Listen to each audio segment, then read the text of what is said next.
This is J. Krishnamurti's 8th seminar with scientists at Brockwood Park, 1975. Perhaps we'll start now. This is the last session.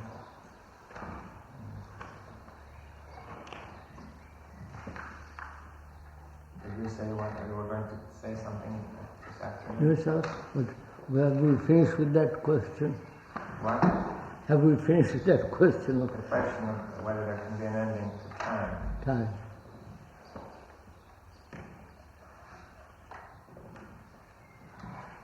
Or would you like to talk about something else, it seemed to me?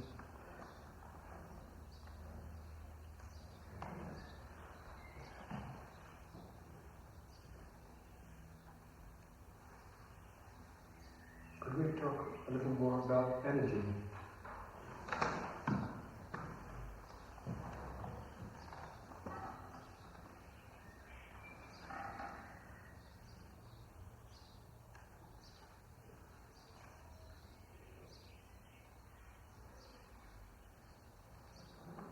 If thought is a mechanical process, then there is that mechanical energy of thought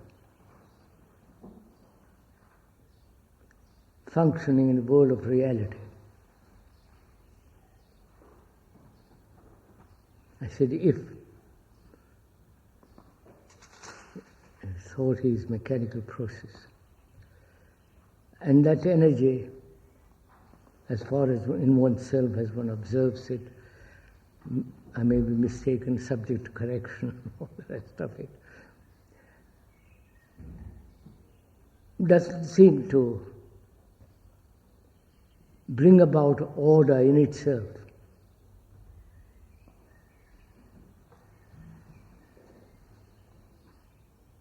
That energy doesn't seem to clear up its own confusion it has made.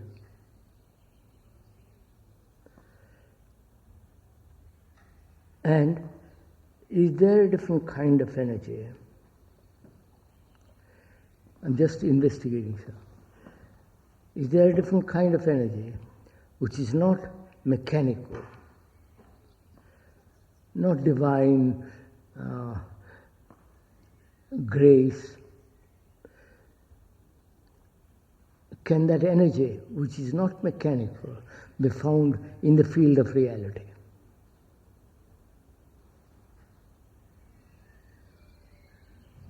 We said reality is all that which thought thinks about, reflects upon, imagines, all the structure which thought has put together. Politically, that energy is creating more mischief. Religiously, it has brought about colossal suffering, wars, and so on. In viewing all that, in observing outside and inside oneself, is there an energy that's never contradictory, never subject to deviation, which doesn't mean that it's static, therefore, but it has its own vitality, energy, and so on. Is there such energy?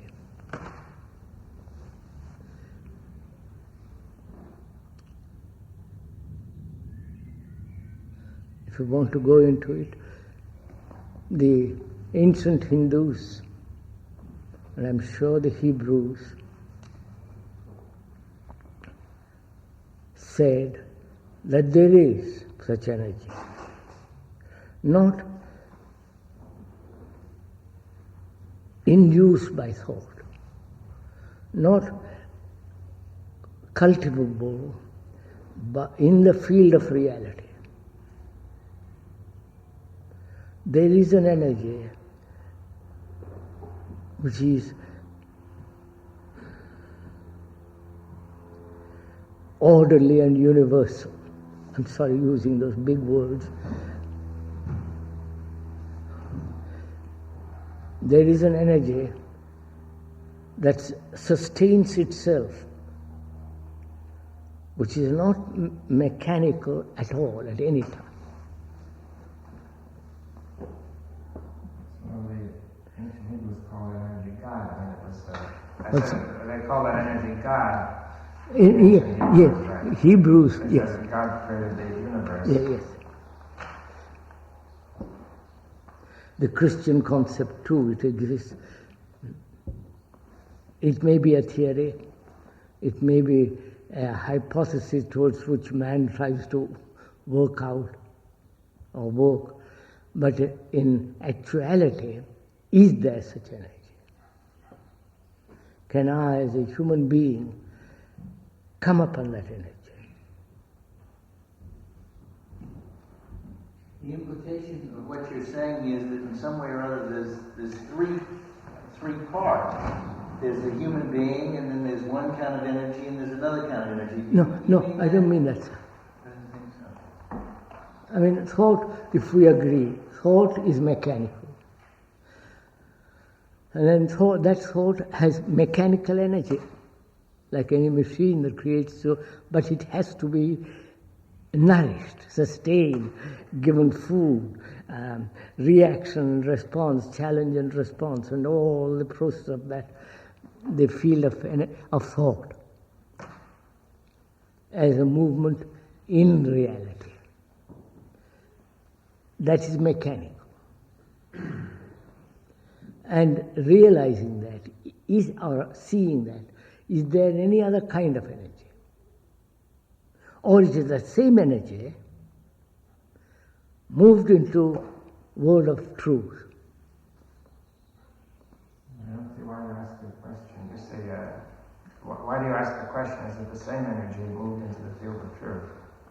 I'm asking it because we may, mind being mechanical, thought being mechanical, may misuse that energy.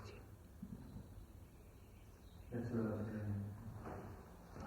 Is it the same energy, Yes. or is it a different form of it? Yes. I don't know if you ever heard, I don't know if you might occasionally talk about it.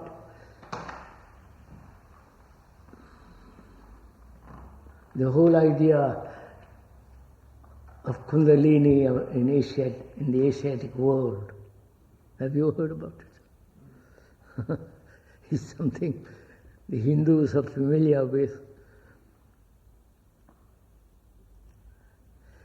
This is what they maintain. Just listen to it. I'm not saying it is so, it is not so. That there is an energy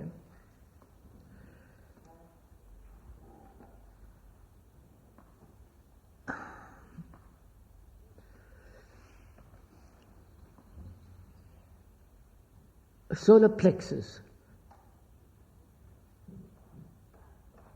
is the center of that energy, both physically, psychologically. The solar plexus. Solar plexus. And that energy passes through various centers in the body, which are called chakras.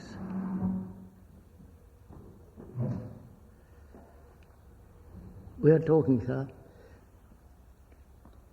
what is energy? Is the energy created by thought, and thought being mechanical. That's one kind of mechanical energy. And that energy doesn't seem in itself to bring about order, because it's mechanical. And being mechanical is repetitive. It can alter, but basically it returns to the same pattern as you were saying earlier and you were agreeing. So that energy, I'm inquiring, looking into it, cannot solve the problem which the mess it has made. And is there another kind of energy? or is the same energy transformed into a different level, or to a different level? If it is the same energy, then thought has misused it. We have misused it. And I said the ancient Hindus at a certain time, at a certain period of time, said there is an energy which begins with the solar plexus called kundalini. You must have heard about it. People who have read Sanskrit literature and talked to the Hindu scholars or met some of the people. There is that energy which passes through various centers in the body. That energy passing through the various centers becomes more and more purified and released, and that energy alone can bring about a totally different kind of aura. Right, sir?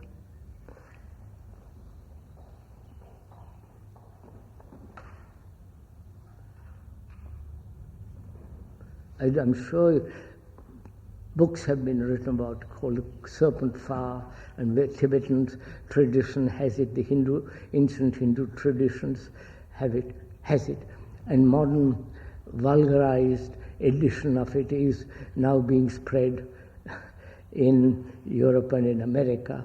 People who have said, we know what it is, we will teach you how to awaken you. All the rest of it. So is there, first, thought being mechanical, its energy it creates is mechanical. And therefore that mechanical energy, however subtle, however capable, however efficient, however knowledgeable, cannot, by its very mechanical process, repetitive, following different patterns, but returning to the basic pattern, that cannot solve the problem which thought has created in the world of reality. Right, sir? That energy may be the same as the other kind of energy, if there is other kind of energy.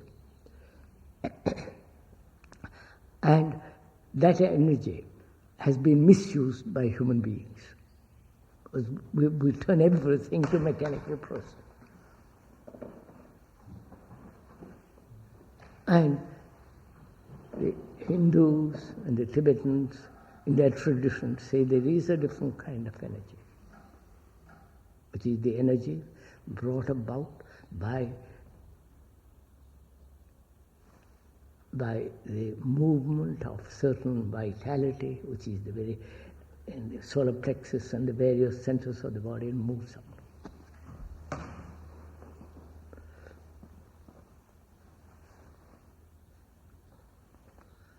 It may be superstition. You may say, well, what nonsense this is.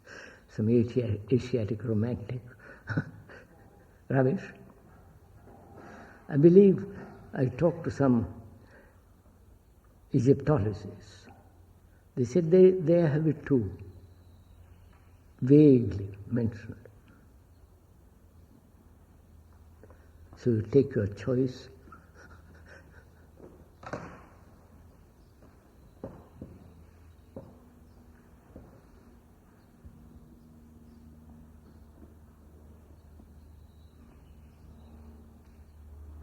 So, Silas, can we stick to this?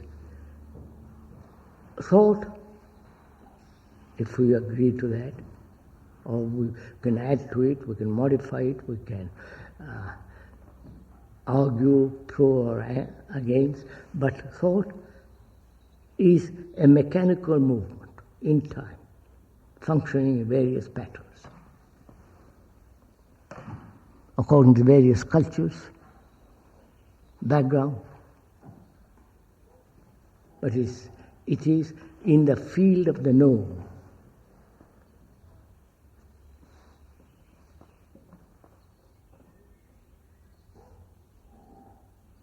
And can that movement of thought in the field of the known alter the things it has created in the world of reality with all the contradictions, mess, misery, confusion. Please, I've said what.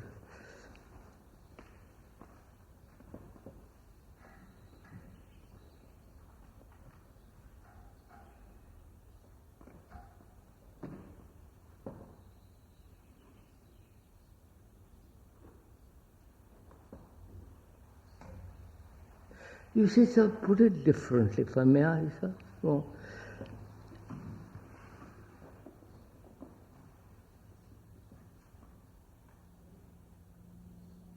Is emptiness the emptiness implies leisure and all that? I won't go into the etymological meaning, perhaps you will kindly explain. In that total state of leisure, emptiness,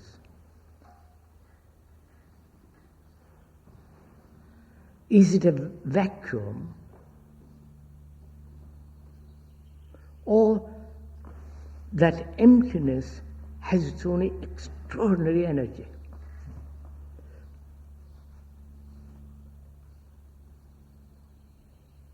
This energy you talk about is actual. I mean, it is actual energy. Yes, actual energy. Let's call it that. Yes. Yes, Not really. yeah, that's actual energy. And you say it's orderly and universal.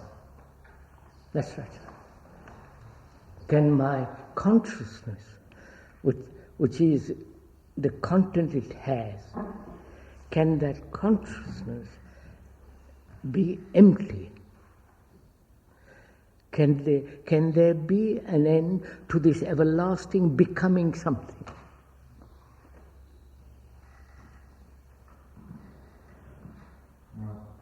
When that ends, would you say then that this universal, this energy acts? Is that what you want? What's that? So when the consciousness ceases this time movement, then what do you say this energy is? The content of my consciousness is consciousness. Yes. That consciousness, with its content, has its own movement and energy of considering oneself. Yes. And if there was no content, if there were no content, what would happen? Is that possible? And meditation is the emptying of the mind of the known. You may say, what nonsense all this is. I don't know if any of you done any meditation, or you might not believe in it at all. I don't mean concentration. I don't mean repetition of a mantra. You follow? All they are doing, transcendental meditation. I don't call that meditation at all. That's why we talked the other day before you came here, sir, the whole question of sound. The repetition of a sound loudly at first, then silently, and then move from silence, from that silent repetition to a non-sounding word. And so thereby induce a certain quality of quietness in the mind, which are all repetitive, mechanical.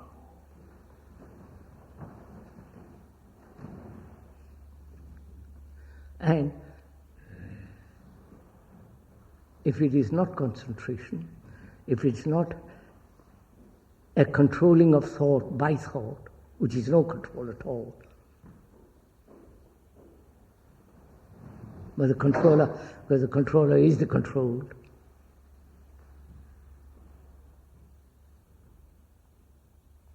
meditation then is if you've gone into it, if you wish to go into it, is the emptying of this consciousness of its content. But yet we're used to, even though we look at that, we're used to thinking something empties something. Like there's something which empties itself even. Yes, sir. But after all, like the movement in that consciousness, however expansive, however wide, has always a center and a diameter. I don't know if you are interested in all this. If there is a center in consciousness, there must be a diameter, a boundary. And I can, in that, from that center, in that boundary, one can play any amount of games, any kind of mathematical games, mathematical words. You follow it? It's all within that area. Would you say that this center and the boundary are the form of consciousness? That is. That's right, sir. That's right. You may put any content into that. Form. Into that. That's right. And now, if you empty it of all content, then the form becomes empty. That's right. And then what happens to the form? That you have to. What happens? After all, man is seeking security. No? Would you say so? Security, both physically, psychologically. And that security is, in the sense, he hopes by becoming something all the time, he'll have security. On the contrary, becoming something all the time is guaranteed not to have security. Why is this consciousness, why is this form of center and boundary produced in the mind? Why? Why should the mind produce this form with a boundary and a center and then fill it with content? Oh, does it work that way, sir? Or, I'm just asking. I'm also, or there is the center first, which collects the. Yeah, but why does the center? Backward. Why does the center form? Why is the center formed? Yeah. Discuss it. So there they are. Am I aware that I have a center from which I operate? Opinion, judgment, evaluation, knowledge. Couldn't you also say one feels that it's attributed to some part of the body, like the solar plexus, or it's the head? Yes, that's right. No, one attributes all this to a center. Yes. I mean, you can experience it.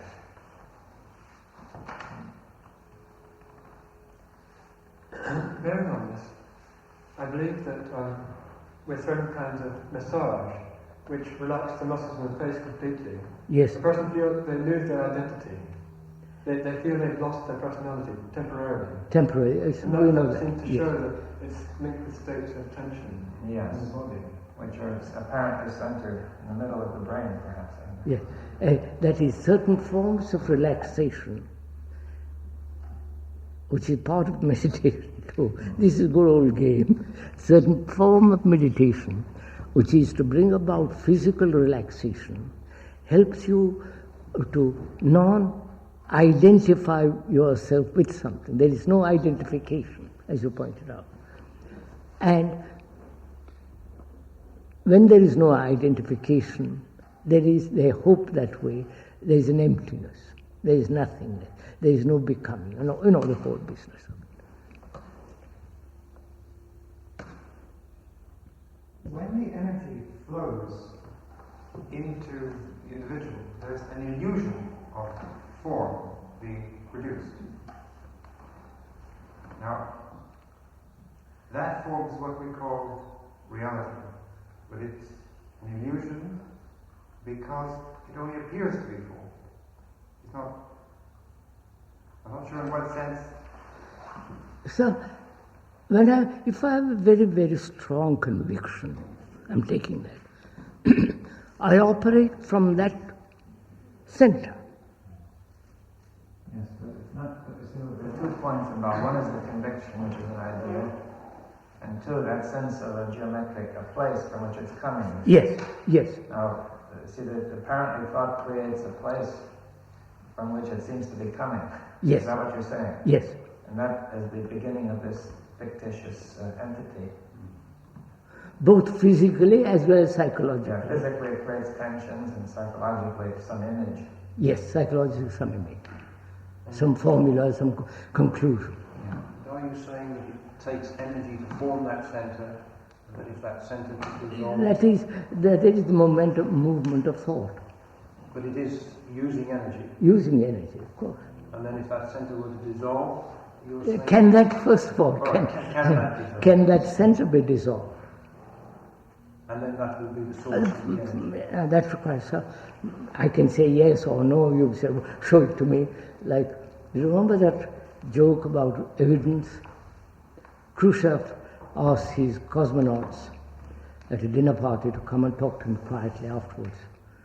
They go to him, and Khrushchev says, when you're up there at that great height, did you see a man with a beard and a halo around his head?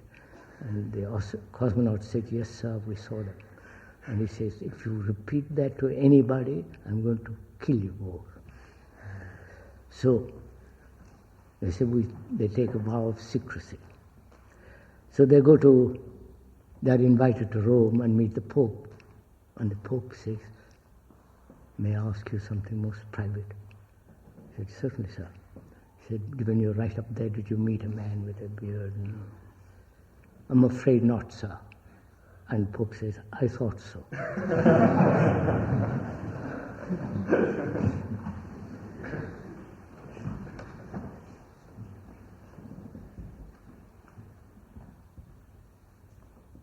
So, what evidence can one give that there is no center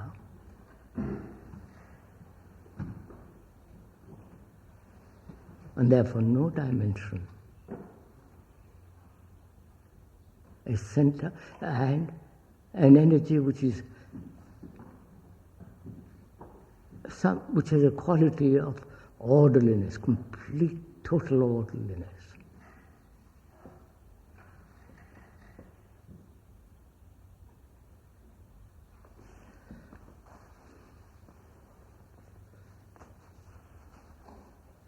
Seems to me that there could be no evidence.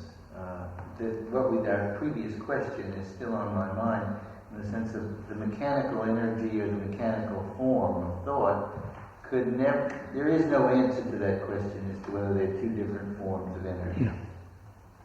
So what I would like to begin differently, if I may. We're always operating from a center. The center may vary from day to day, but it's always from a conclusion, a belief, a faith, a knowledge, an experience. And from there it moves. I can add to that knowledge, take away from that knowledge, change beliefs, change, you follow? Mm-hmm. But it's always from an image, from a conclusion, from a picture, from a symbol, from a word. Yeah. Would you say it is so? Mm-hmm. Therefore, it's always limited. You can expand that, but it's a limited expanse.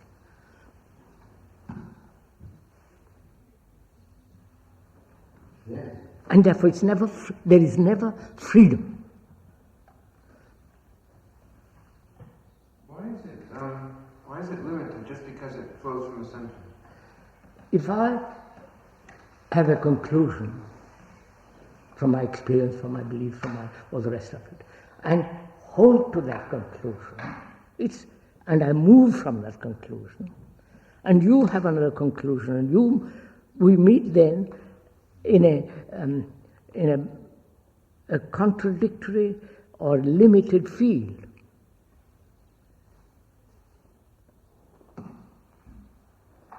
If I am a Hindu, and I'm insisting I'm a Hindu or a Catholic or a communist, you can't discuss with me.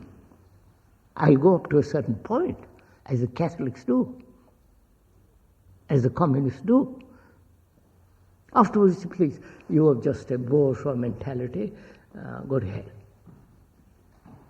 And the Catholics say, that's a mystery we mustn't touch.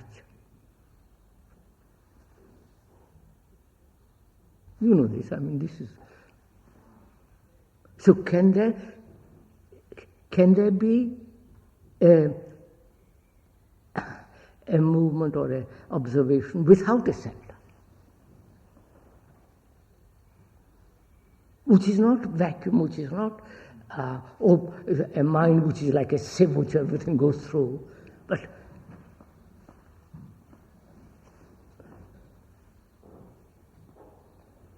do you feel that there's the movement without a center?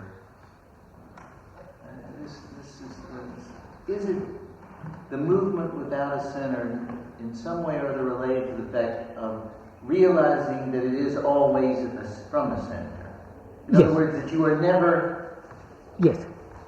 You are asking me, do you actually realize, not theoretically, actually realize that you are functioning from a center? Am I aware of that?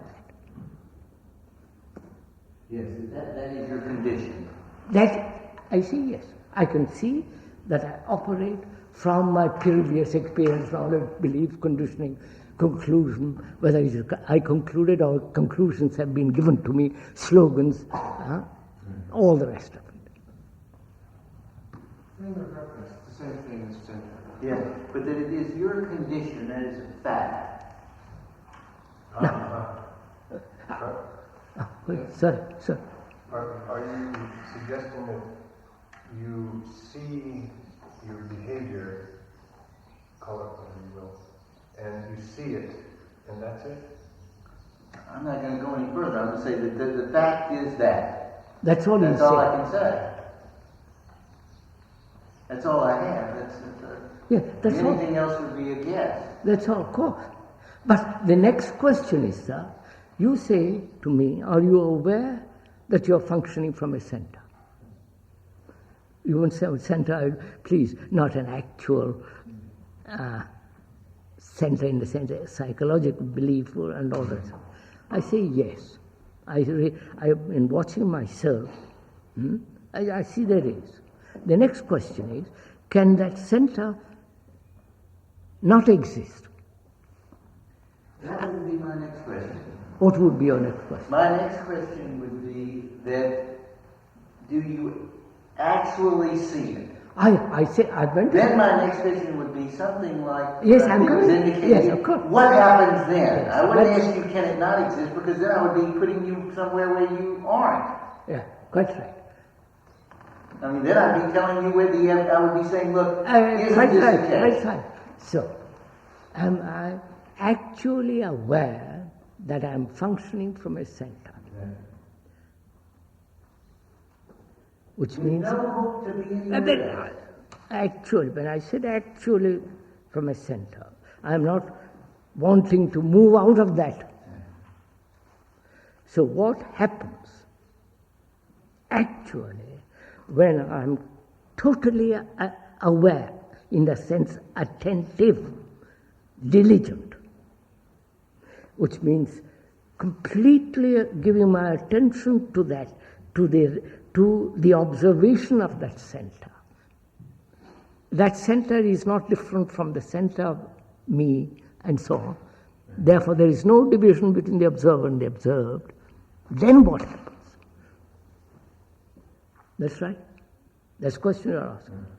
I said center is not. Sorry, we didn't hear that. We didn't hear that. Then there is no center. Yeah. The center disappears. No, please, don't sneer at it. Don't sneer at it. don't sneer at it. So we have to go into the question of what is awareness. No, but before you go any further, I think the way you put it and the way he put it is crucial. You said the center is not, and he said the center disappears. The linguistic difference is so That's right. That's why I stopped. Yeah. Look, just before you started expanding, I said, what is meant by a center? I forget which words I used, but... A reference frame. Yeah, a reference frame. And you said yes. And going on from that a bit, one could perhaps say that becoming aware that you are the center could, in the other terminology, be, becoming aware that one really has certain presuppositions, etc., that one brings to one's life, to one's existence. And becoming really aware, the actuality, as you were saying, would be to realize, in the full sense of that word, that we have, or I have, everyone has, certain presuppositional wares that we bring to life. Presuppositional what? Ware, W-A-R-E-S. Presuppositional. Oh, yeah. Presupposition. Well, it's presuppositions. Presupposition, yeah. Now, all right, I can also understand, using this reference frame, what it means to say I really am my presuppositions. Yeah, because it's an absolute necessity for doing anything, however minute, that one presupposes those presuppositions. Now, this is where it gets difficult, though.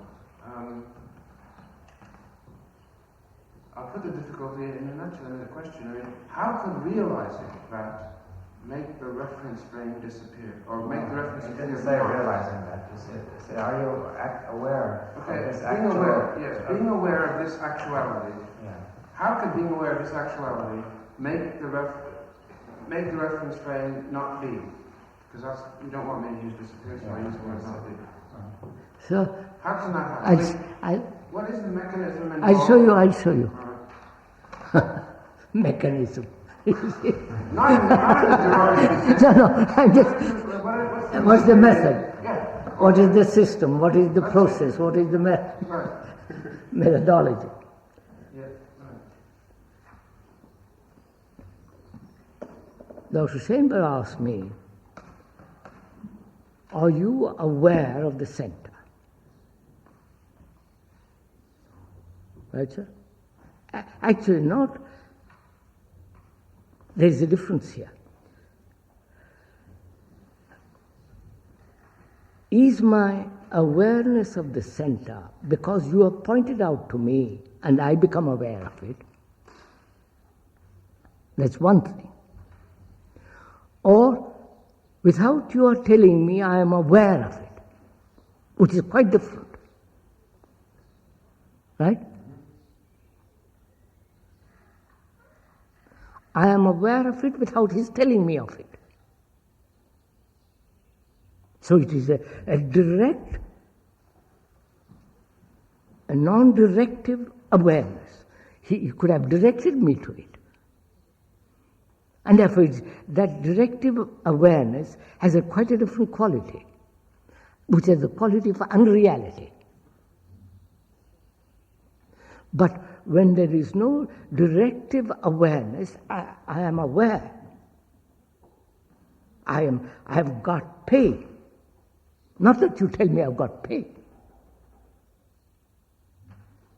When I am so aware, what takes place? Physically even. I have pain, as you pointed out day before yesterday. In watching that pain,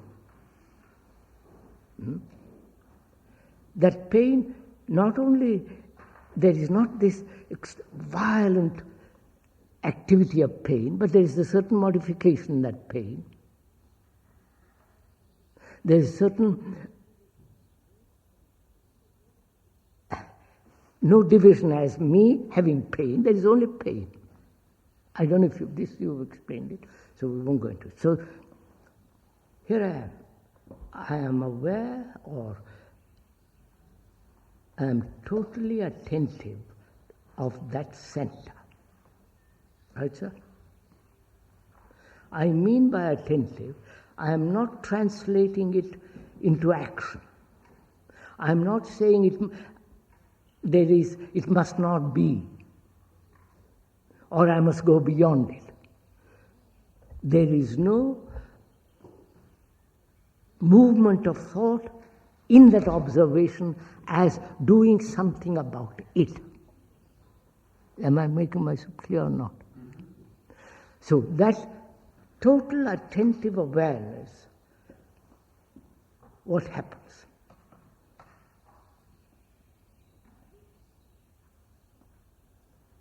What happens? Do it now.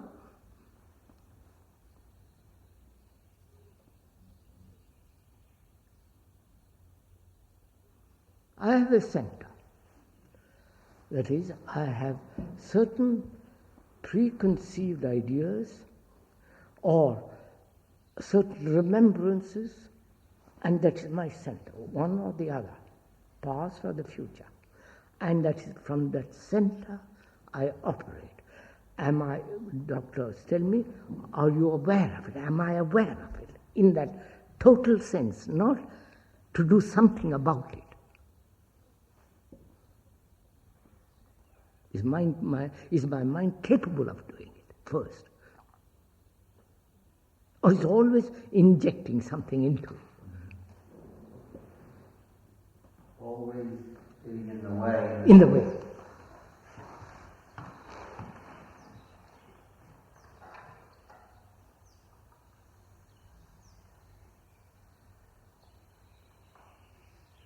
Sorry, what's getting in the way? Your mind. What's getting in the way is a movement of the past which says you must go beyond it, or somebody says there's something new will happen, or you're expecting something. None of those is implied in total attention. But isn't the center, when one starts this process, isn't the center just the sum total of all these things? Huh?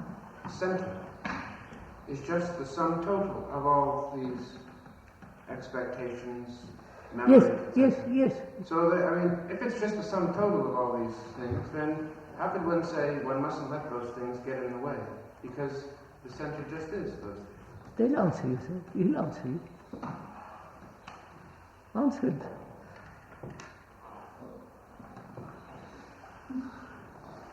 Well, I think, why don't you answer? You're the experts. No, you.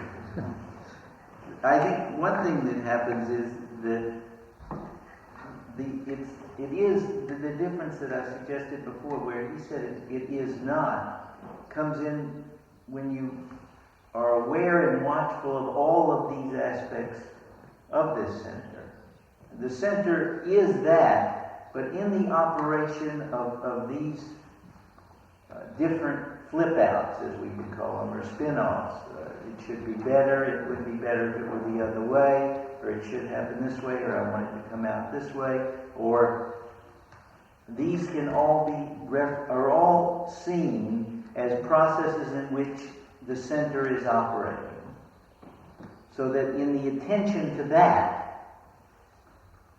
well, one thing that happens is that you become aware of the fact of this particular local little entity of what we were talking about this morning, the small space, the small little content that you're referring to. So the total attention to these different qualities gives you that. Could we put it this way, sir? Could we put it this way? When I concentrate, I exclude. What? I want to concentrate on a poem. No, what do you exclude? You say when you concentrate, you exclude. I'll show it. Mm-hmm. I exclude all interfering other thoughts. Mm-hmm. So I resist, I build a wall so that other thoughts don't come into it. that concentration is totally different from total attention. Is that right? Maybe if I gave a concrete example, it would help. I'll give you an example. On one occasion, not too long ago, I was quite angry with someone, right? Now, this particular person was a good friend of mine, and I did not want to split up from this particular person. Now, as I was angry with this person, I found the content of my consciousness was all of the different ways that I was angry at this person, all of the ways I wish they had been, all of the ways I wish I had been, and then suddenly it hit me that all of this action of consciousness was in effect not to be separate and I could see that this action was in order not to be separate and attentive to the total process. Can you see that? What, the total of being angry with that person? Well, not it was the anger itself was keeping the situation separate. In other words, let me put it another way. I also was aware of the fact that this process itself was keeping the situation together with this person. So I was not alone and separate with this separate. You see that? So that in effect, the attention to consciousness at that particular point gave way to the fact that there was this person and this person and this person, and the whole world opened up in a feeling of space because I was no longer even relevant. Does that in any way... I think you've gone far too fast. My question was a much more simple one, a really more fundamental one, I think. Simply this, that if the center is nothing more than the sum total of one's experiences... I don't know, I said just a minute, sir. I said I may act from a conclusion,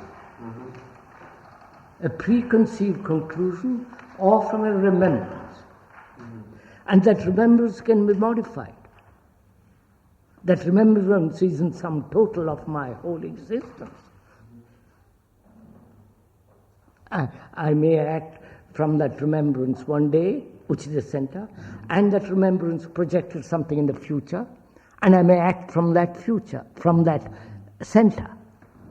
Well, would you say the center changes its content from time That's to time, right, but that's it right, remains the that's center, right, you see, that's the- right. The form remains constant. That's The form is nothing but the sum total, if you want, of the... Organized as the center. What is the function of center?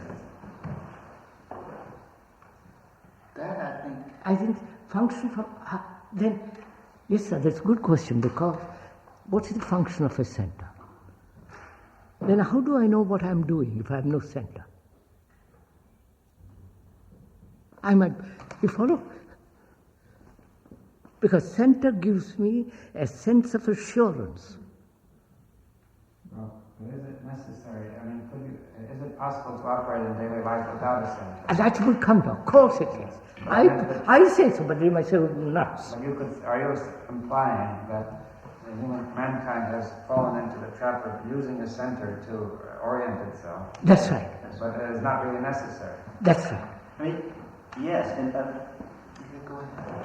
I mean, the function of centering in some way or other has a whole spatial purpose. I mean, there's a whole spatial implication. It goes right to the ground of our sentence structure. We have a subject-predicate language, which is based on my center as opposed to your center. But could we start simply to say if I sit here, then inevitably everything I see is centered here. Now, Yeah, that's right, sir. But now, you're not going to deny that, are you? No, of course, sir. No, but What do you mean? Well, so you see the world, your perception is somehow centered on the place where you are. But is that necessary? Well, that's another question. That's not- But I mean, there's still a problem about not just how is the center formed? How? So, How is it formed? How is it And formed? From whence does it come? Using I another- show you that's fairly, I think it's fairly simple. What would happen if you had no center? How would you act? No, I know that, I mean, I'm clear, I think what you're trying to say the function of the center is. I'm clear about that. Agree or not, I'm clear what you want to say about it, but I'm not clear from whence it comes. I remember From the desire to be secure. From thought. Yeah, from thought. Which thought says... Okay, so if it comes from thought, then it's it comes from the content, comes from one's thoughts. No, yeah, it comes from one's thoughts. Of course. It comes from that which is enclosed in temporality. Yeah? Well, thoughts are temporal. What I wanted to suggest was that we have a certain elementary thought that the body is at the center of its perceptions, and we might then extend the thought to say the soul is somehow at the center of the mind. I mean, would that make sense? That would be. And in other words, there's a wrong extension of the notion of centrality. My difficulty is simply that if it's made up from thoughts, then the process of becoming aware of the center, which in turn is necessary for it not to be, seems to... Well, I know I'm going a bit too fast, but if the process of becoming aware of the center, then one has to be... This involves becoming aware of one's thoughts, etc., etc. Oh, yeah. Right? Very aware. But... In the thought process, the creation of thought, too. Yes. So what thought actually is? Yes, okay. I mean, as opposed to the content. Yeah. What it is. Okay. But then, now you're saying that becoming just the awareness will make it not be the center. No. What is that, sir? He said that he said if you're aware of thought, then it will disappear. No, it will not be. It will not be. We'll make it not be. We'll make it not be. Wait, sir. I like a little slowly. The center is formed because the mind, the brain wants security. That's the basic thing in action. Why does the center give security? Could you elaborate that? Look, I live in a Catholic world. But I meant to go back before the time when all this. Why did men get caught in this trap? Why has mankind gotten caught in the trap? What is it in the nature of man that makes him get caught in the trap of centrality? I can't show this there, sir. Yeah? What is the trap? Why do we get trapped? You can't answer the question by saying, well, the world is such and such now, and this and that, and we have Catholics and Hindus. Tell me. And all that. You have to ask, it must be inherent in the nature. Go ahead, sir, ask me. What is the question? What is inherent in man such that he becomes involved in this centrality, such that he becomes centered? Well, it's very simple. He wants to be an anchorage from which he can function. What makes him need an anchor? Because his life is uncertain. Well, why should it be uncertain without an anchor? Some people like not having anchors. If I'm in a boat on the sea, I feel more uncertain when my boat is anchored and it's bobbing around. I feel much more free and certain if I pull up the anchor and let it flow freely. Why do we need the anchor? No, sir, please. Can one live in uncertainty? Can one live in uncertainty? Certainly one can live in uncertainty. No. Sure. Yeah. I'm certain that one can live in uncertainty. Actually, not certain. Is that can you live in uncertainty? No, sir, just examine it a little bit.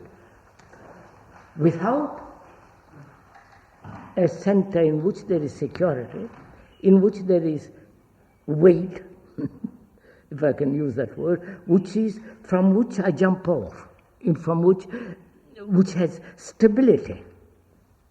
When you say no center, all that's implied. Yeah, I think you're underestimating what would happen. You see, it would be like the bottom dropping out. You see, like where tide goes. Yeah, why feel that I don't understand what living in uncertainty means?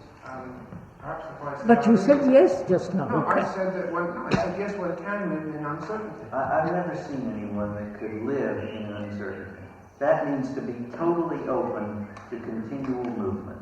Right. And I've never seen such a person. But what does that show that you have? No, that's what I said. I have never seen such a person. I've seen one. Well, in this country, people who live like that are called deviants. What? In this country? Yeah, they're There are a called few people who live like that, who live just literally in a state of total uncertainty, and they're called deviants. The society can't cope with that. In other words, our reference frame is such that we cannot cope when we meet some person like that. That's quite a different, we are giving to, no.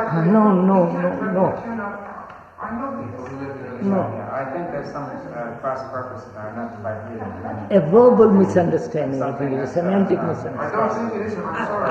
I just would like, Living this way may be a type of security for them, maybe an escape into a kind of security. See, as I understand, it's not the question of how you live, it's more of a question of your feeling of how you are. You see, the being. yeah. You see that you are a being on whom you can count. Is that you see? That's right. If you've got a center which seems solid and secure, then you know what you want and you know how to go about it. And you know there's a sort of a solid base on which to act. And see, if you were that were all to go, somebody who goes insane might feel that's going. No, there are people who, I've met people who it's not just that they act as if, they do not have a solid base from which to act. They do not have? Well, I've discussed it with them, I've asked them, they are quite definite in the randomness at which... Oh no, it's order. The whole point is that it wouldn't be random. No, their actions appear random. I mean, the only order is that they don't want to have any reference frame. Yeah, but then I think that they're still not discussing the same thing. That's right. Krishnamurti is discussing a situation which is rather different because he is saying that when this frame goes, not that we move at random, but that there is an extraordinary order. Yes. That's right. No, but he's saying, yes, I know that, but he's saying before this, we're talking now about we're right at the bottom of the ladder. We're not working our way up to this exalted state. So, At the bottom of the ladder, what you're saying is that we all need a center. No, he's not saying that. I don't think he's saying we need one. He's saying that we observe the fact. And I think these people that you're discussing, in the sense of those that operate at random, when you really get to know them, and I have worked with a few of these people, they're by no means tolerant of uncertainty. Part of the response which leads them into this so-called deviant status is the fact that they're so intolerant of uncertainty that this is their response to it. And I think that what he's suggesting is a different form of order. We all agree that we're still at the bottom of the ladder. We're not reaching... Well, there's no ladder, you see. no, sir, I think we are fairly... I think it's not a verbal equivalent. I think that... No, let's begin again, sir. We're worried about this center, some of us. That's all. I said we need anchorage, we need stability, we need security. We need it or we think we need it. What? Are you saying we need it actually or we think we need it? We need it. We may think we need it, but the actual fact is we have centers which give us security. Yes. No, that's hard to be clear. You see that if you say we need security, that may be a fact. Now, or are you saying we think we need security from the center? That's both. Both. We need genuine security. Yes. But at the same time, we think we're going to get it from the center. No, that's right.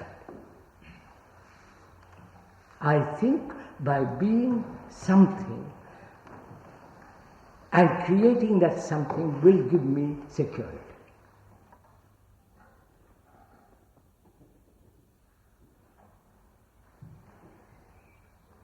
And what makes us think the center is going to give us security? Could we get that more elaborated?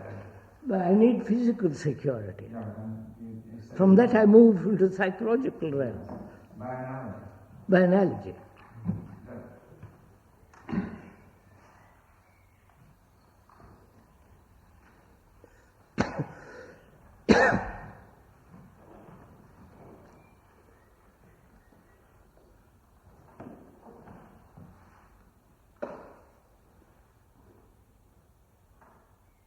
So we've got this center, and it's giving us security.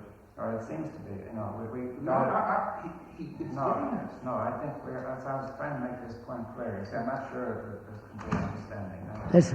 Right, so I understand it this way. We really need security, we genuinely need security, but we think we're going to get it by making a center. But That's it right. Really, it That's doesn't right. actually give it to us. That's right. Does the center give us security?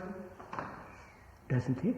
Well, does it give us the appearance of security? But I think we've got to get it clear. Sir, appearance. So just a minute. Yeah. It does. Or is it actual security? Actually saying it doesn't. Yes, but it gives you an appearance of security. If we could get that point clear, it might avoid the verbal misunderstandings. Therefore, I must take an example, if you don't mind. If I believe in Christ, that gives me tremendous security.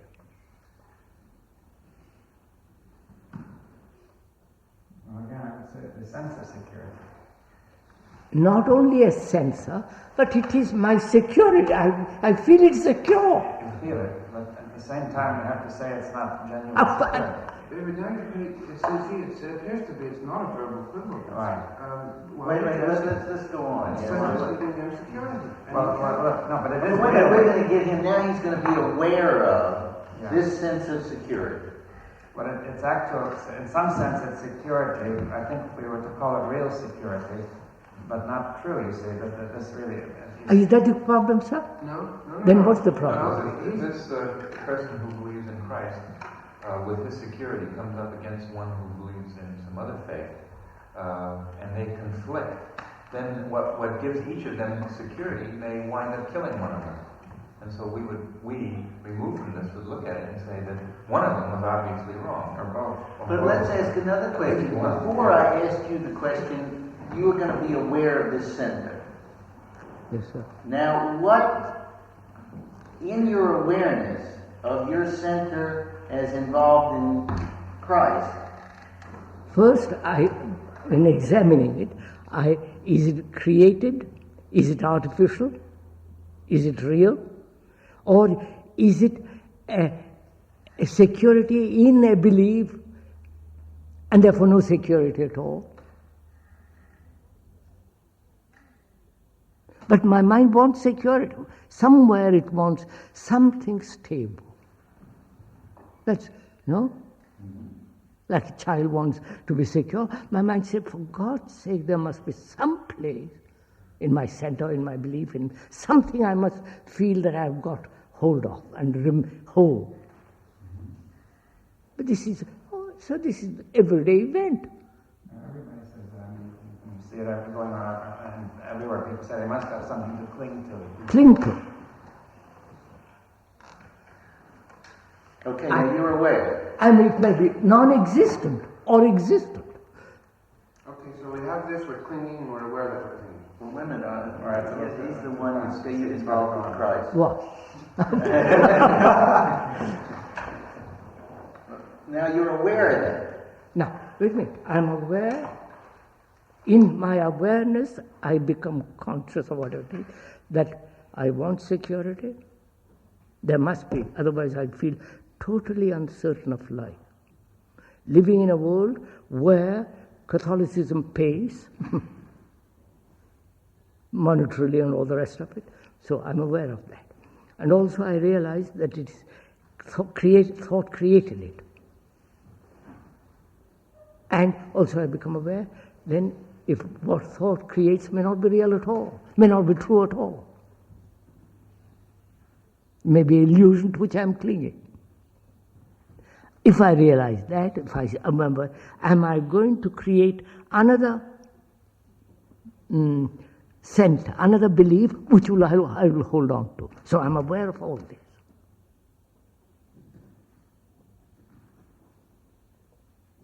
The reality of it, the falseness of it, and the movement in the awareness that is false, creating another.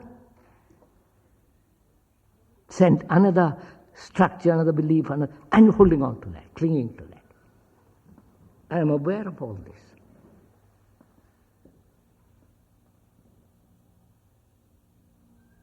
Right, sir? Now, being aware of all this, what do I mean? I am aware. I see it as a map. Because I'm fairly intelligent, I'm fairly aware to it, and I see this is happening all the time. So what shall I do? What's my next move?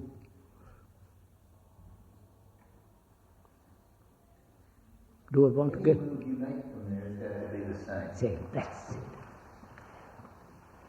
Any movement thought makes must be in the same category. Variety change, but it must be the same field. Therefore, in that awareness, no movement. Because I see any movement is within the same area. The seeing is the truth of it. I don't understand. Therefore, I don't move. In non-movement, there is security. I don't know how I can proceed.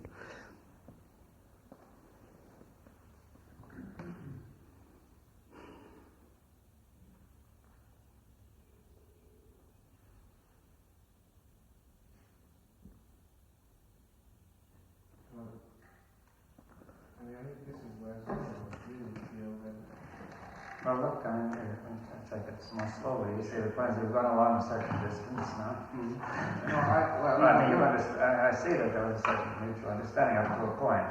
But it doesn't entail agreement. No, nobody's asking about that. It's just we're exploring how far the understanding can go.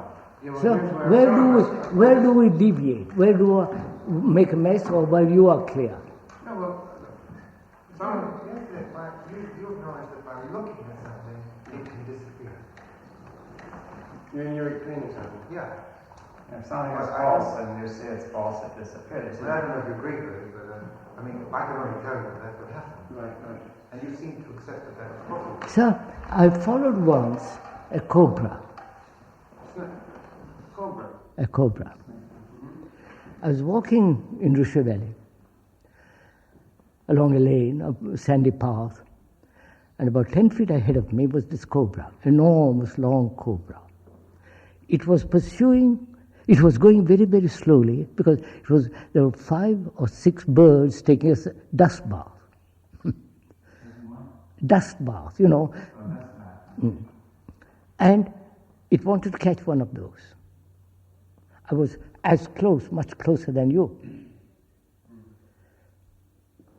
As I watched it, and I had no fear at all, none at all. And I've tested this on several occasions, with a bear in California, and so on and so on. So when you watch very closely, attentively, the thing of which you are afraid of, fear doesn't exist. No, that's not to say that if the cobra should have I'm going to show you something. That cobra went along very, very slowly, astonishingly attentive, because you follow the cobra was, because it didn't want to frighten the birds. Any movement would frighten the birds. So it went along with that very cautious, slow, deliberate movement, you know. And I was following it closer and closer, within striking distance if it turned around and hit me. And then the birds suddenly took off. Then it was the most extraordinary sight to see this snake relax. And then as it relaxed, it was aware of me.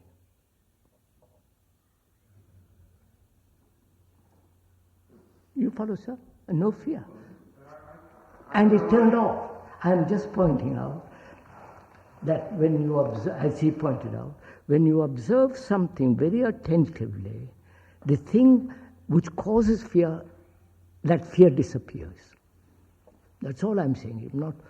It's not something mysterious or courageous or some silly stuff like that. By watching, thing goes. The thing which is fear.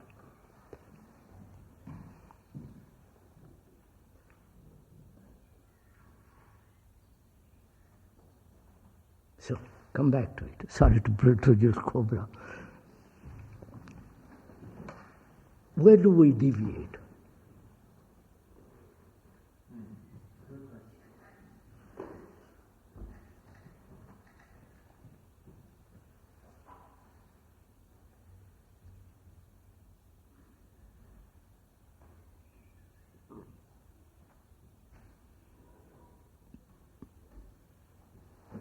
Dr. Zenberg agrees with me. He says, quite right. I see what you're saying. He says that. Non-verbally, he looked at me and he said, that's quite right. Now, since he sees the same thing I do, where do you deviate from him?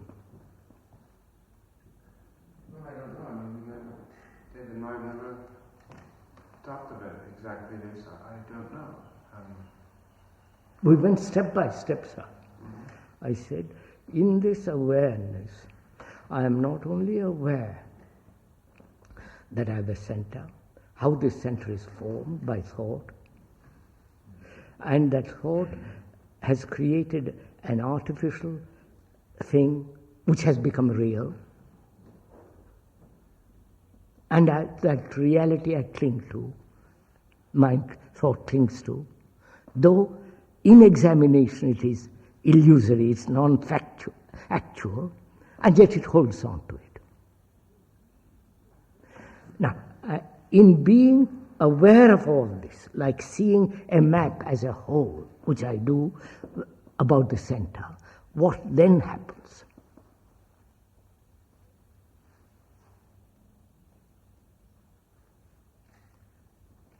You say that makes the center not be. No. Sir, look, sir. When I can look at a map, the whole map. If there is a direction, then it's very simple. Well, there's so many miles from my place to that place. But I'm just looking at the map. Then that's quite a different quality than a directive desire or observation.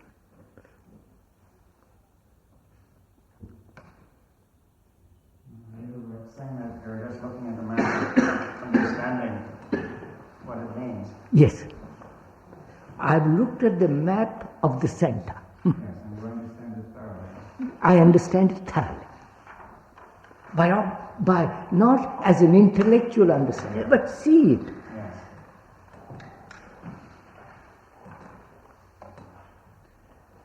One way, I think, if we might interject here for a moment, take what you said this morning, and we're thinking to focus on you. The hectic life that you lived in the city, which then you saw the cause of, which led to your action at leaving the city, would all under this, what we're talking about now, I think be considered part of the total operation of the center. In other words, leaving the city would not be leaving the center. It would still be an operation of the center. No, I know that's what it is. Sure. You get that implication. Oh yes, I get the implication. I think that the difference is, and I mean, I really don't, I'll state it, but I don't want to pursue it. Is that, I mean, that's all we can do. We could cope with the center and with the periphery. In other words, we could expand the center as much as we can and do our best to cope. Yes, but and then when one starts making great leaps to no, I think that Krishnaji is saying that you cannot cope with the center. you see, that's the next step, to say there's nothing that can be done at the center. You Then can, that- sure. You see, then I say you can, however, look at this map with great intensity, to be aware of the map very thoroughly. And that's the point we've reached, you see. Yes. So suppose we, see, that is, it will be... All right, let's stop. wait, let's not come to a conclusion. You see, this is a movement. And if you stop it, then it's finished, you see. Now, see, what is the next step? So now, can we just keep moving? But hold on, are you saying it's not fair to ask whether or not it's true? Well, no, I think that, you see, No, I want to know whether it's true that we can't cope with the center. well, all right, look at that, right? Yes. What is? Is it true? You cannot. Are you asking who is to cope with the center? Who is cope? Who is to cope with the center? Well, each of us with our own center. Huh? Where each of us are to cope with our own center. No. Who is the entity that is to cope with your center and with my center? I'm the entity to cope with mine. Wait. Go slowly, sir. Go slowly. I thought I wanted to think, okay. Go slow. I am to cope with it. The I is created by thought. Thought has created the center.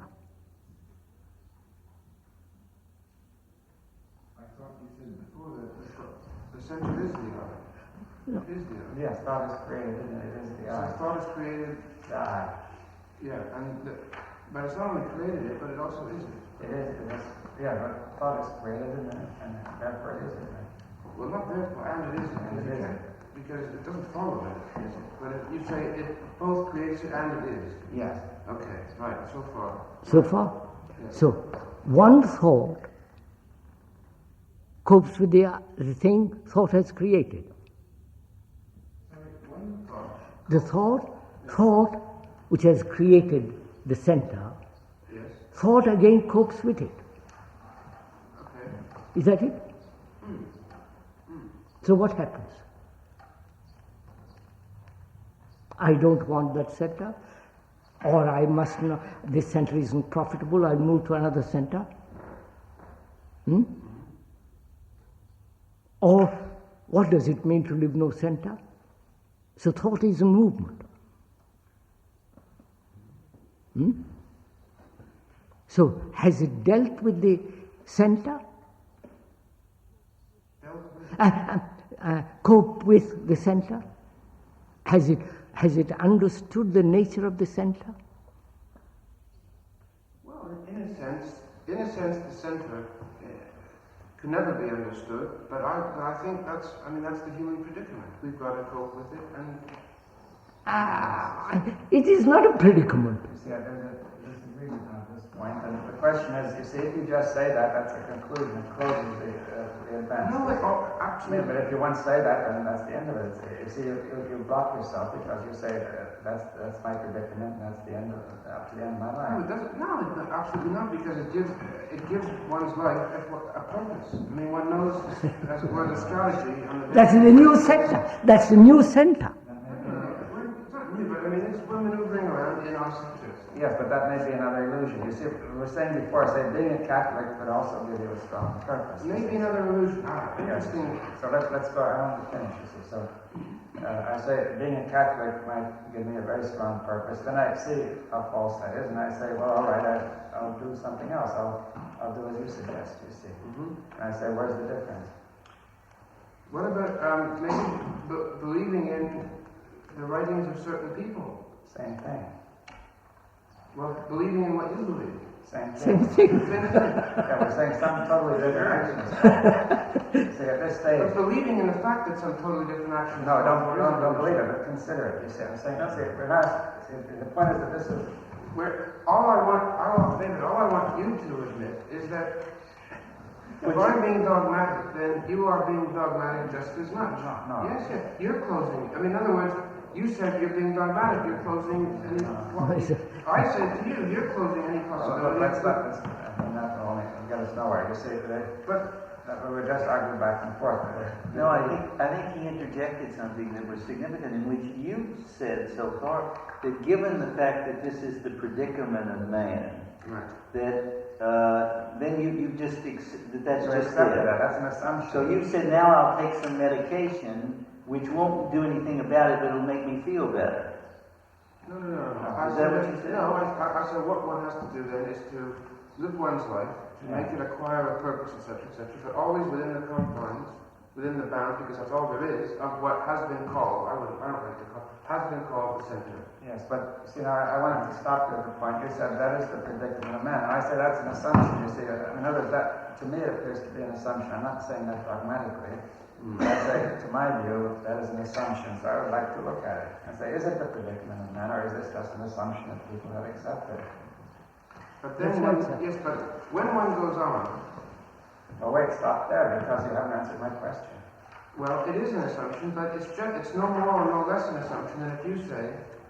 No, we haven't been making any assumptions so far. You see, no, you've been moving along and saying we see the fact so far. Now, at a certain point, there's some misunderstanding or something happens. Except Krishnamurti says that that the attention to this will make it not be. That's not make it not be. Immediately it not is. No, make it not be. No. All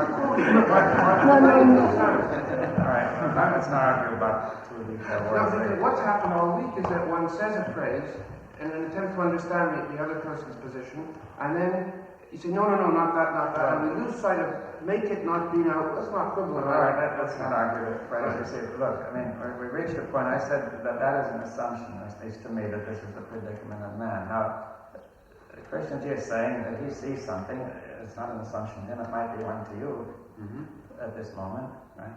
Now, and he says, there's a further step that can be made, at least to him, right? Which is, you can be very attentive and aware of this map. You see, you haven't made that step yet. I mean, you haven't tried it. Oh, sorry, then you misunderstood my position, because I think entailed in the position, not mine, in the position I've tried to describe, is being terribly aware of the map, really, really aware of the map. I mean, the more aware of the map you are, the better you'll make maneuvering. Yes, but wait, you see, that's negotiating the streets. No, yes, but I mean, what he says is when you're aware of the map, then he finds, right, that something like fear vanishes, or let's say the center vanishes, I don't know, we can take any example. And now, what is your answer to that? You say, well, there isn't a matter of it being easy to say, I'm being aware of the whole map. Look, I'm aware of this portion, and I'm aware of this, and this, and this. And so, bit by bit by bit, one can feel that one is continually being aware. But is that... Yes, well, that's what I was trying to lead to, is that, it may be that you're not aware of that in the sense that he is talking about it. It's not an awareness of the map, it's the awareness of the map as a map. Not of its content. Right. How the map functions. Yeah. Are you aware? Okay, yes. Oh. Okay, yes. You're aware of the details. Okay, no, too. You're aware of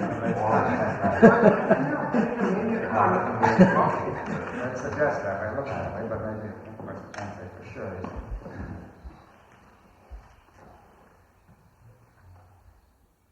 Is it that you still feel that the centre is really not something actual, but something which is the whole, it just represents everything that's there.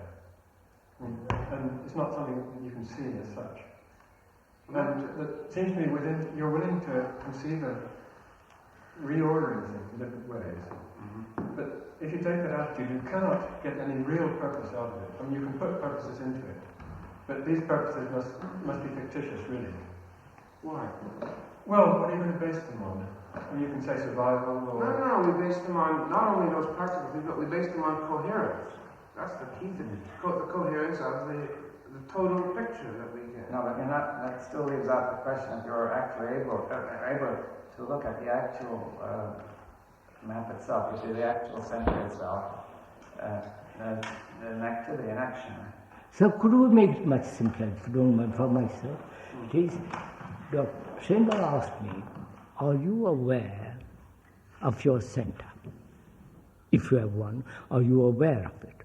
I said, awareness implies how it was formed, the illusory nature of it, and the reality the illusion which I made real, and I cling to that, and so on. I am aware of all the movement of that center, how it has come into being. I am aware of it. Then he says, what is next? You are aware of it, are you, sir? Then what next? Aware of all of it. That is, moving from one center to another center.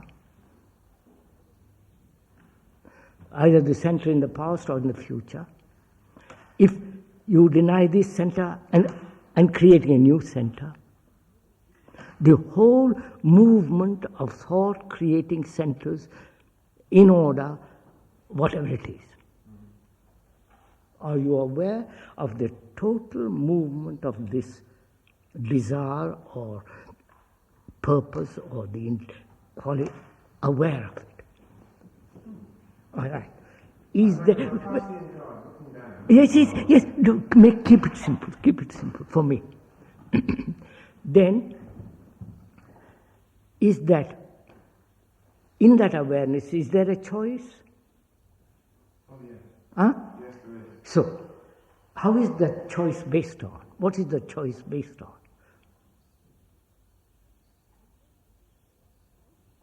You want me to answer? I've answered. What is the choice based on? Well, all sorts of factors, but I guess basically the factors boil down to which course of action will lead to the fullest, most satisfying life. Yeah, so you say in that awareness there is choice. Now, that choice is based on another movement of thought. Choosing this, that which is profitable, which is not profitable.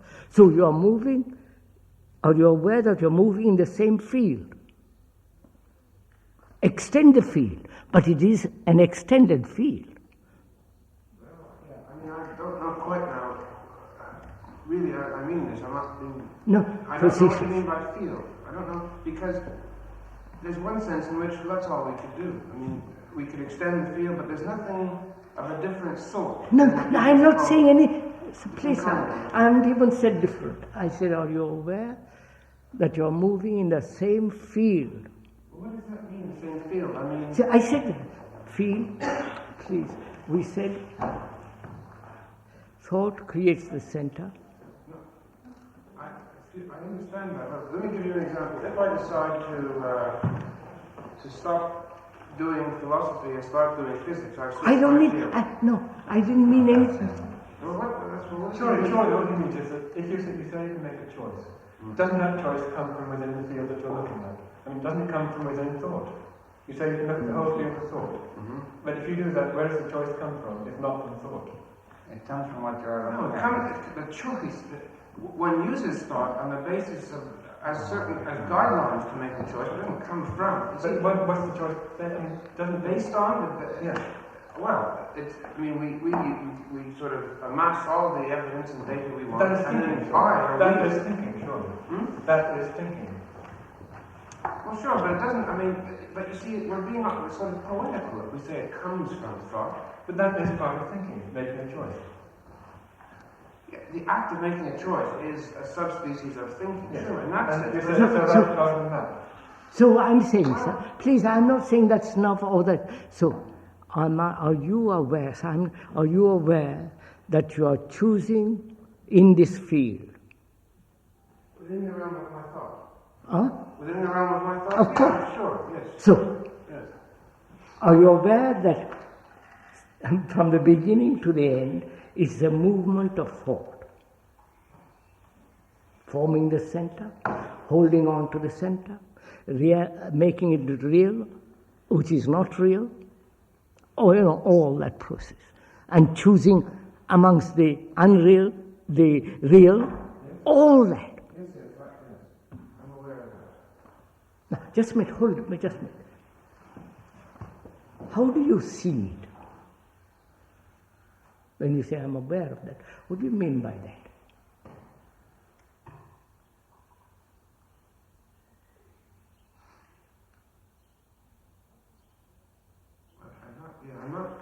I'll tell you, are you aware of it intellectually? Yes, Verb? also more. No, I'm asking, little by little, sir. Yes, Intellectually? Yes, certainly. Wait, I'm Yes, but... Intellectual, which means verbally, which means one part of you seeing, the rest is not seeing? No, I don't mean that. I mean, I could say I'm aware of it intellectually without also meaning that I'm only aware of it intellectually. No, please, sir, I'm only sticking to one thing. Are you aware of this thing totally or partially? Totally. Right, totally. Mm-hmm. Therefore, is there a choice in that? Yes. You see? Yes, of course there's a choice. I mean, just wait, sir, please. Choice, what does choice mean? Exercise of thought. No, it's applying thought to, if you want, to plan and plot different alternative courses of action. That's exercise of thought. All right. Yes. Mm-hmm. So, thought is again creating another center.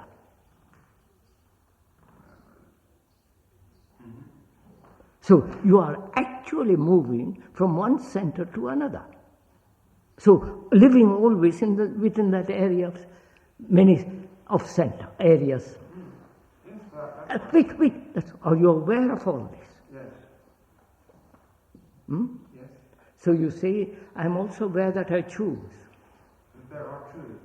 No, they choose. Yeah.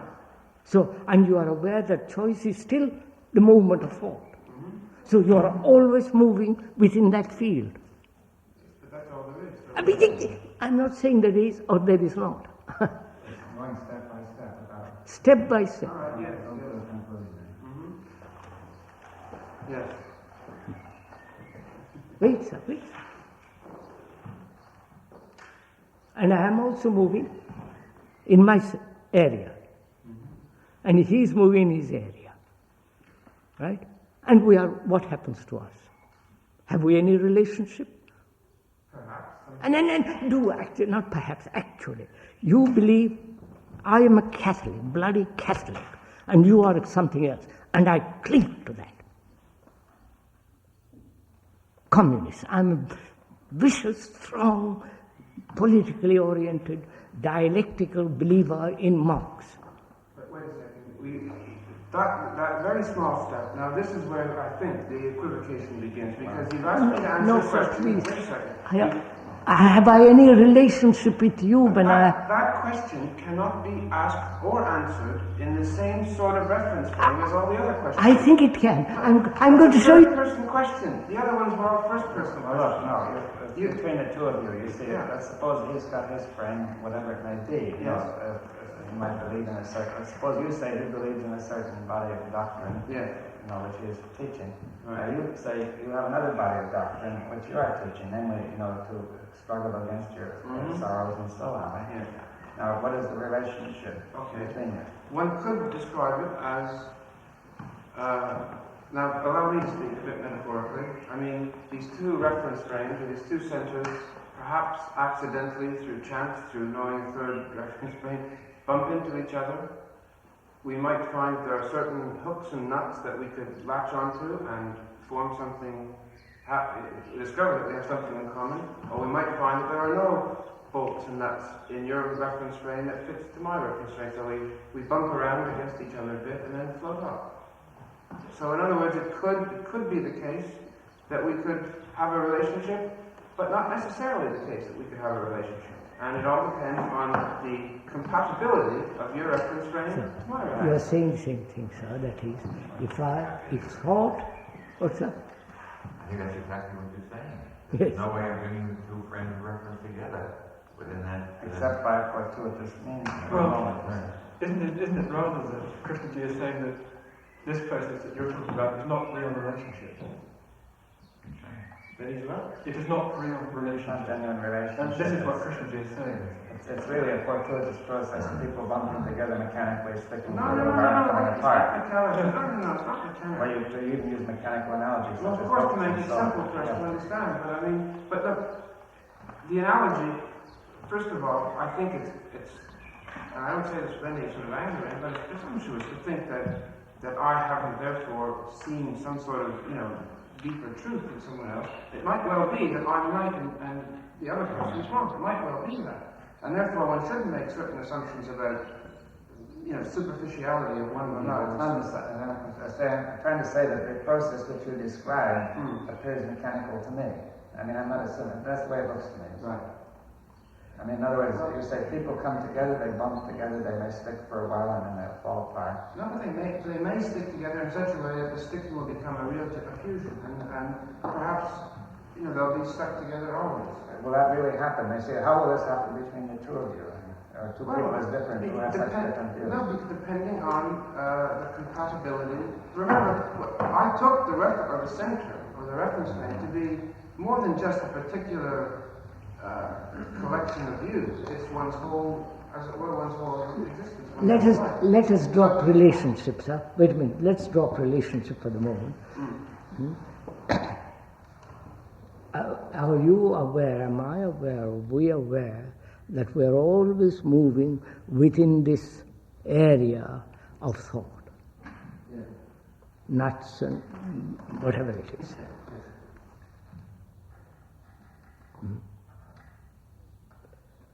And choice includes in that. Are you aware of it, not intellectually, but as a total perception? Yes. Then what does that mean? I'm not challenging you. I'm not. What does it mean to be totally aware of this movement of thought, moving from center to center and choice, and you follow all that?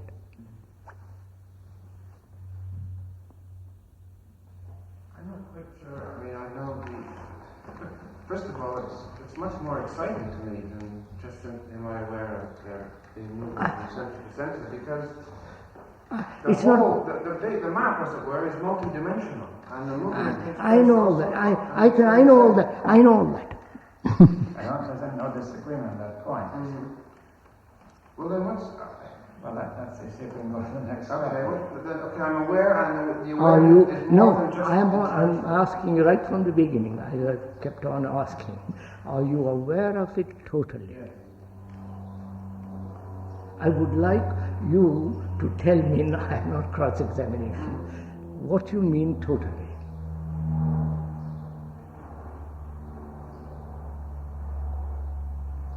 Well, it means that when I look at my predicament, which is... No, not predicament. Yes, yes, No, don't translate into new words, please. Well, that's my predicament. No, sir. We agreed, Okay, so... when I look at the map, No, leave matter, please, sir. Do stick to one thing. Well, I think we're talking about the same thing. It doesn't matter. Terminology doesn't matter. No, I said don't drop all the relationship maps and everything.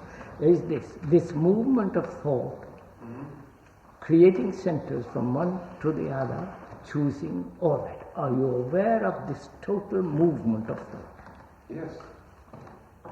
I would like to know, if not as a cross-examination lawyer, what you mean by being totally aware.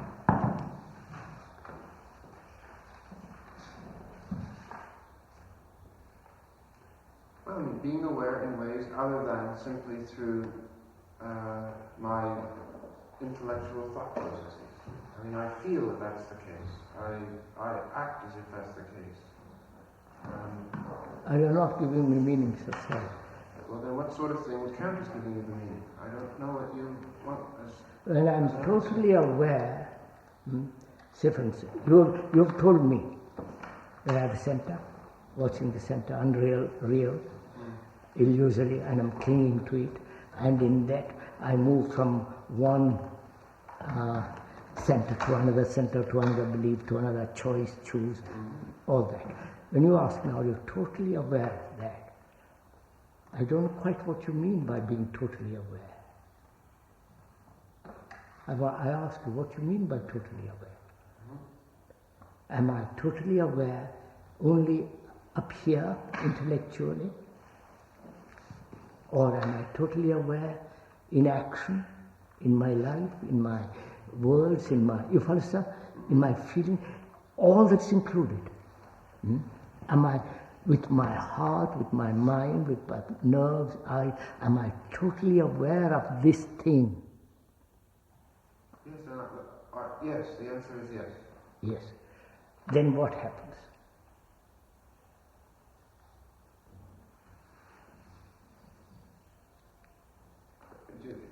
You're asking? I'm asking.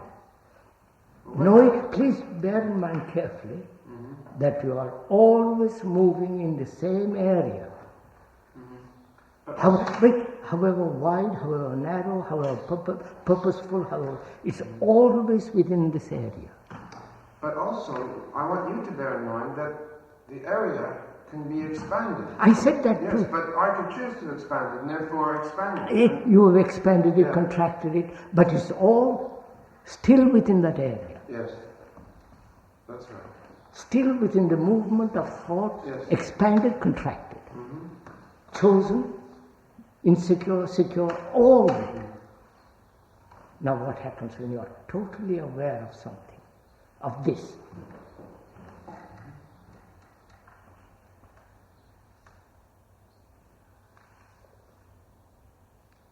I ask you if you are totally aware. And say, please sir, what do you mean totally aware? What happens? Well, one Keeps on going? Keeps on going? Well, it keeps on going. You sort of walk around slowly, as perceptive as possible, until you reach an area. Inside, we're inside. No, aware of it.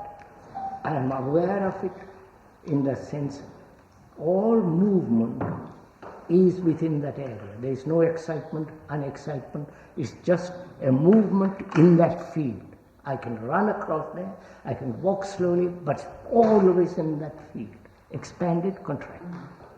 There's room for excitement, That's it, irrelevant. I'm not, that's...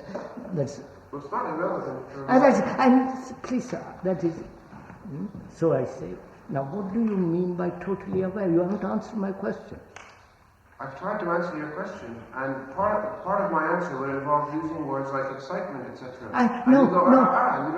No, sir, you are not excited. You see, That would be in the field too, the excitement. Yes. That would be part of the field.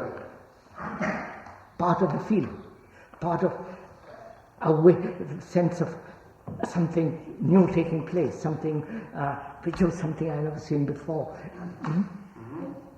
Still part Wait. So you are saying being totally aware is a discovery of coming upon something new which I have not seen before. I'm asking you, excitement mean? My answer is no. All right. It's part of it, but what happens, you always use the word is, as if that's what it means, and that isn't what it means. I didn't say that, so please forgive me. I said, is this excitement part of the feeling? He said, yes. Part of yes. Yes, part of that feeling. So proceed with that. Inquire more into it. Being totally aware, what does it imply? Well, it implies... Is there, I'm just asking, is there still the observer and the observed? Separate. Well, I'm pretending that I don't know what your views about the distinction is, and I'll say, most of the time, yes, but sometimes, if one stops long enough and gets very involved in a particular part of the field, then one could, and then one uses the vernacular of, one could get lost in that thing so that the distinction might disappear for a time, and if that happens, then it's, one's lucky if it happens. I was just wondering, if being totally aware means being totally aware about all the centres in the field. Therefore, there could be no novelty. Therefore? There could be no novelty. No. Novelty. Newness, novelty. Novelty, yes. I can't hear this in properly. No, it's fine. Now, I would please proceed, sir, that is, am I totally aware of this whole phenomenon going on in me and the expression of that phenomenon outside of me? Politics, economics, social relations, the whole outer and inner. That is, in this choice, in choosing the centers and unreality and clinging to the unreality and thinking it's real and so on. Then, if I'm totally aware, what is my action out of this total awareness? Choice is part of that field. What's my action? Which is, if I choose to do that, it is part of thought in the same field.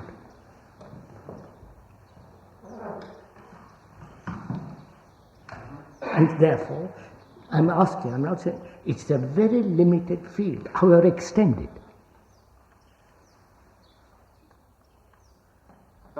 Because there is a center.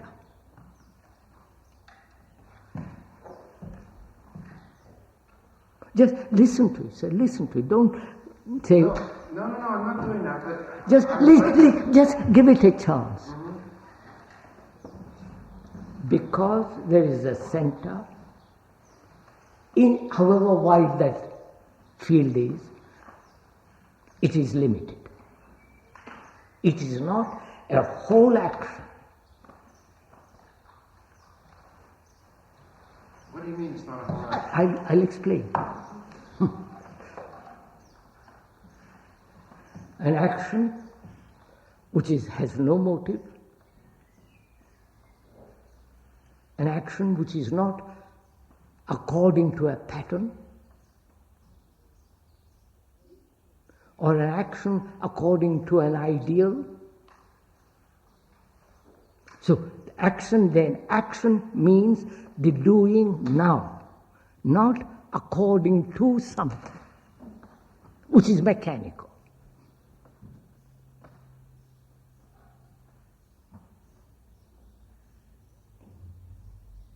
So what is the action? Just I'm asking, what is the action of a man who sees the totality of this movement, which we have spent an hour?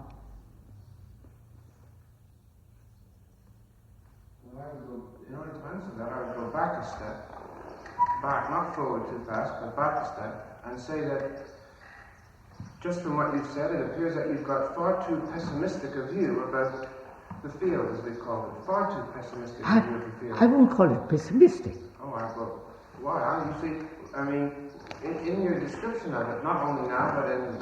I say that is what is going on. That's the actual thing taking place. We agree that there's sorrow and tragedy and suffering and pestilence and war and famine in the world. There's lots of other things. I said pleasure, enjoyment, what we call love, jealousy, hatred, all that is within that field.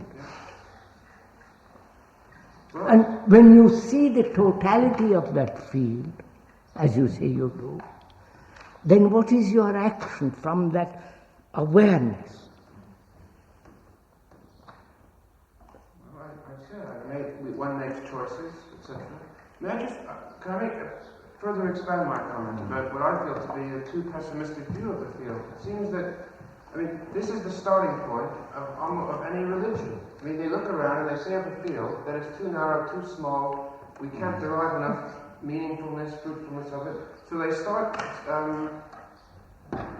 talking about things other than the field. I'm only talking about that field. I'm only talking about that field. Well, you said that it was too narrow. I say it is. No, I explained, sir. It's not whole, I mean, it's narrow. These are all facts. But no action in it is whole, it's all very narrow, it's all false. Yeah, but no action, that is not. But why not say that actions that take place in the field are whole? They aren't. I mean, you just look at each one and you see it's fragmentary. I mean, it's an obvious fact. You see that, let's say the actions, let me put it, the actions which take place in the field, at least to my view, are generally sort of false and distorted, and they involve self-perception and general, like, see, if we look at the field as a whole, in the whole world, you see these actions taking place, that they're generally involved in falseness. Now, I say if it's false, basically, then what can you do? You see, what good would we get out of it? Well, I see a lot of falseness, certainly. I think we all must say that. But I don't see only falseness, and I see hope within the field. I don't have to go to something other than the field. I never said outside the field. So you are attributing something to me. No. I'm sorry if I'm only doing that because of our previous discussions about things like intelligence, truth, and creativity, which seem to be outside the field. No. I wanted to say something, which is, I think that one part of what we're saying is that the field itself, to be aware of the field means to be aware of all aspects of the field, which means how the field comes into being, so to speak. And how it works. And how it works, which means that, in a way, I think that Krishnamurti has been saying, or at least being aware of the field, and to be totally aware is to say that everything that happens is part of the field. So that means that whatever would come up would be part of that action. So that if you took an action, let's say, to do something, that still has to be an action in the field. Are you talking now about a collective field, as David was just, or my own field? Your own field is the collective field. It's the result of the society. I mean, every idea you've got is filtered. My own field is the result, but it is not identical with. But now, equivocation has been made all the time. In essence, it is the same. The difference is unimportant. That's what I propose. That the essential features are the same for everybody. Everybody has got his minor differences of content, but the essence is the way it works is the same for everybody. And the way it works is what we're looking at. Look, if I say, Don't go so quick. If the action of the field is total, in other words, everything that happens in the field there is nothing to be done about this at all. In other words, everything in the field is totally part of the field, including the motor of the field is part of the field. Then what do you do? if there is such a thing as the Wait, no, you agreed I'm totally aware of the field. That implies all that. But I also, see, you don't know about we have to talk more about the field. Part of my view of the field is that there is no one motor. Well, that's what we're saying, I think. The motor of this field is the motor that runs everything. Yes, but the way one describes that motor is going to depend on one's theoretical... So we've been through that, But I'm afraid, but if we don't understand it, then we've got to come back to it. The question is whether each person has his own individual field at one point. Now, this may take long time, but one of the suggestions is that's one of the illusions, that the field is your own field, you see. In fact, the basic form of the field comes from the whole of history and society. Now, you are thinking, and I am thinking, in a way which is part of that field. That's the suggestion. Yes, but, okay, now, all I'm saying is that the logical relation comes from is not the same as the logical relation is. No, we're not saying that. No, we're saying in this particular case, in general, it's not. But in this case, we are asserting something different, which is not merely that it comes from, but that the essence of that field in each individual is the same for everybody. It's not a logical, it's a factual statement. Julie? Well, am I right, when I've been listening to you, did you at one time tell us that you had a sort of radically different philosophy of life, and that through the intervention of largely one person, over a period of time and discussions and arguments, that you had a change in philosophy? It wasn't a philosophy of life, it was philosophy in a very technical So would it be right to say... It was about a certain small area of professional activity. Would it be right to say, sir, I'm totally aware of this, and I ask, what is the action of a perception which is total? The right would say, if you ask me that, I say, I really don't know, I'm going to find out. Not say this or that or the other. I don't know. An action which is total. I'm going to find out. That is, to find out, I'm going to be aware, much more than I think I am aware. Am I aware superficially? Am I aware intellectually? Is it a feeling? Is it a sense of utter responsibility for this? You follow? Tremendous dedication to this, not just playing around it. Then I said, my dear chap, I've looked at this, I've gone into this, I know, I've seen the whole movement of the fragmentary movements, therefore it's not total, I'm going to find out. This requires great investigation into oneself, and I haven't done much of it, therefore I wait. I don't know. That's all. Well, if that's all. If that's all, then I agree. There's no... I never did, sir. I've said that. Maybe we should at this moment let it spiral. No, I might as well stop.